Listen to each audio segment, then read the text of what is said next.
বিদ্যাসাগর কলোনিতে বাড়ি ভেঙে পড়ার দায় নিতে হবে 99 নম্বর ওয়ার্ডের কাউন্সিলরকে। এই দাবিকে সামনে রেখে এবং ওই তৃণমূল কাউন্সিলরের পদত্যাগের দাবি করে বুধবার দুর্ঘটনাস্থল সংলগ্ন এলাকায় প্রতিবাদ মিছিল করে বামফ্রন্ট। বাড়ি করবার অনুমতি দিয়েছে, দুদিন পরে ওই বাড়িও ভেঙে পড়ে যাবে। কোথায় যাব আমরা?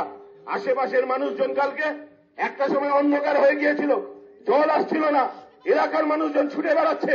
এইরকম ভবিষ্যৎ আমরা চেয়েছি নাকি আমাদের ভবিষ্যৎ প্রজন্মের জন্য?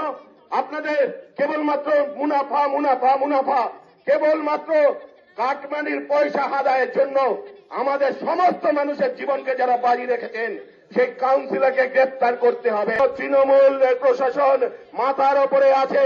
আপনারা যদি সরকার চালাতে চান এই কাউন্সিলরকে গ্রেফতার করুন, এই কাউন্সিলরকে পদ থেকে অপসারণ করুন, আর 99 এর মানুষের জন্য জীবন যাতে সুরক্ষিত থাকে তার ব্যবস্থা করুন। এই কাটমারিখোর দুর্নীতিবাজ কাউন্সিলররা তারা যেন আমাদের চোখের সামনে ঘুরে না বেড়ায়। কলকাতা থেকে রাজীব মণ্ডলের রিপোর্ট, আনন্দ বার্তা।